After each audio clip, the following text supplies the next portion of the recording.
Welcome back. A new report says a federal judge has blocked an attempt by New York's Attorney General to censor 2 pro-life pregnancy centers. The centers had been targeted after promoting abortion pill reversals. The pro-lifers filed a lawsuit saying Democrat Letitia James was guilty of threats and intimidation. The injunction is in effect while the lawsuit plays out. Tomorrow in New York, an auction house is offering a chance to buy an item that is nearly 250 years old and is directly related to a Catholic saint. Siegel Auction House will put up for sale a 2-page letter written in 1776 by Saint Junipero Serra. Though he wrote thousands of letters, very few are privately owned.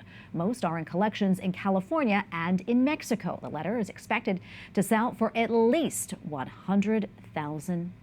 This is pretty neat. And for more on this, let's turn to Dr. Matthew Bunson, Vice President and Editorial Director for EWTN News. He joins us in the studio. Great to see you, Yeah, Dr. great Bunson. to be here. So this is pretty neat. I mean, most people think of auctions, at least myself. I think of artwork or maybe jewelry, but not letters from a saint. Right. How rare is this? Oh, it's pretty rare.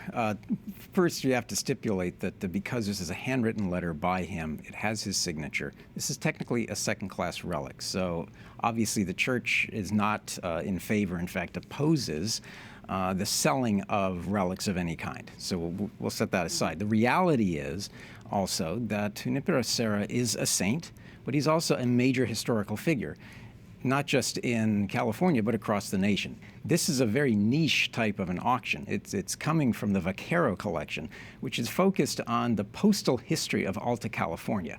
So this is a series of letters that are being put up for sale that really cover the whole gamut of postal history. So again, it's very niche, and it's one of the reasons why I think it caught a lot of people's attention. Yeah, it's really interesting. Talk to us about the letter itself and the historical significance. Well, as you noted, it was written in 1776, in late July 1776.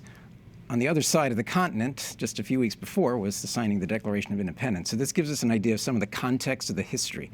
What it is about is, ironically, the mail.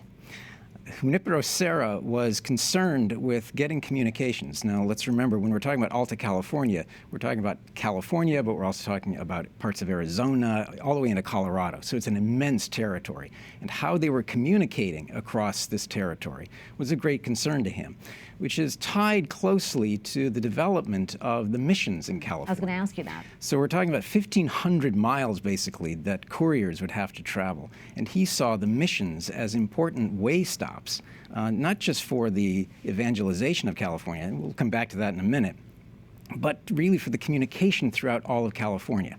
And how communication has changed up until now, right? Yes, exactly. Until now, it's amazing. But they had the same problems then that in some ways we do today, whether an email actually finds you. There you go.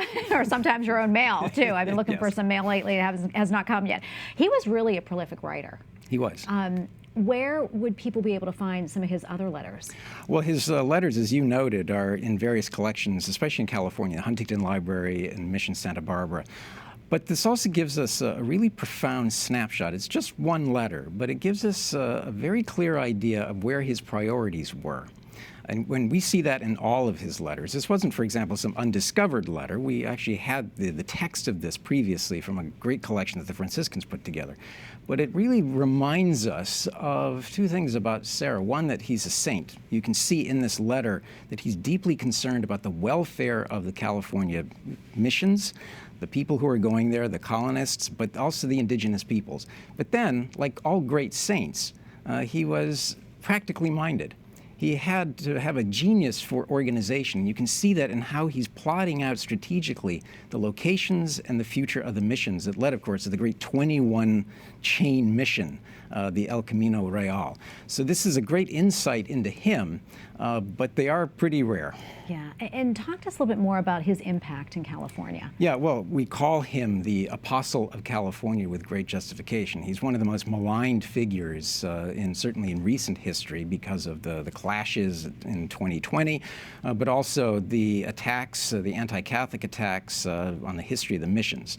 Junipero Serra had one great concern in his life, and that was the evangelization of California and the people who lived there. But in doing that, he had one abiding motive, and that was love.